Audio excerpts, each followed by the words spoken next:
as a newborn. A door squeaked open and the men cursed quietly as they tried to maneuver me through the opening. "Put her on the bed," the captain said. "Carefully." "Why, Gerald, you shouldn't have." A deep voice rumbled from within the room. "I didn't," the captain snapped. "She's worth 3 times what you are, Locke, so you don't want to make me choose which one of you to keep," he continued. "Keep your comments to yourself or I'll purge you. Same thing happens if you even look at her sideways." One of the men grumbled something too low to catch. "She gave you that eye?" Locke asked. "Did you try to get some on the side and she took offense?" "Stun him," the captain said flatly. The electric hiss of a stun stick was followed by a grunt. I'd never heard anyone get stunned without screaming. It didn't seem possible. I cracked my eyes open a tiny bit. The light panel on the ceiling glowed softly. Were there supposed to be 2 of them? "She's coming too," one of the men warned. I squinted, trying to get my vision clear. And when that didn't work, I closed my eyes and willed the nanos to work faster. They weren't affected by my desire for speed, sadly, so I resigned myself to wait. "Everyone out. Pull up the separator and leave it up. Let's see how the little princess likes her new palace," John said. The faint ozone smell of an active energy field reached my nose. Booted footsteps exited the room. Then the door creaked closed and locked with a metallic thunk. I wiggled my fingers and toes. It was a start. "You alive?" Locke asked. "Mostly," I slurred. "They stunned me, then dropped me head first onto the deck. I'll live." "Where are we?"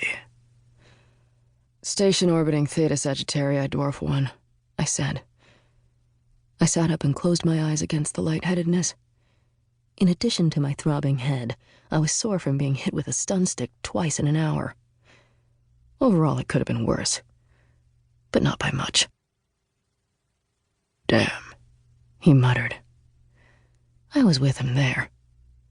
I didn't know why he was concerned, but I knew that we were just 2 short jumps away from the gate that would deliver us directly to Earth.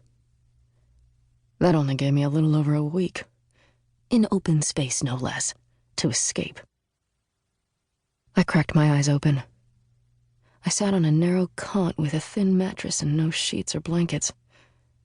A quick glance confirmed I was in a standard holding cell on a Yamato frigate. Only the Yamatos etched their house symbol, a crane, on every door. Far more interesting than the Yamato door was the man sharing the cell with me. Even through the slight distortion of the blue energy barrier, I saw that deeply bronzed flesh wrapped his heavily muscled frame.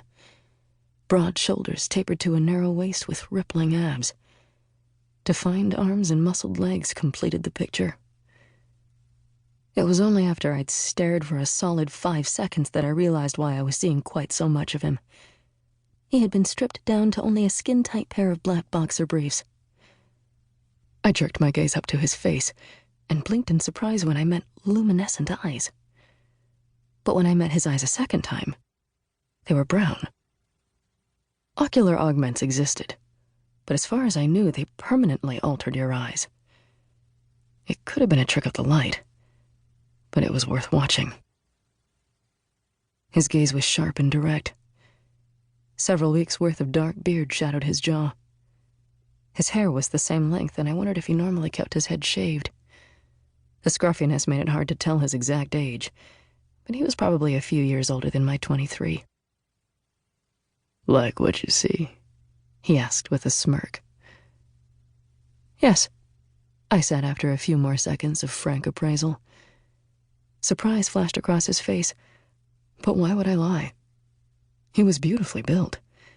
He was perhaps not conventionally handsome, but he had a deep, primal appeal.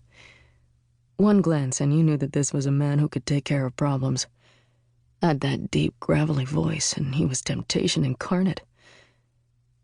Now that I wasn't mesmerized by the amount of flesh on display, I saw that he was chained to the wall behind him from both angles.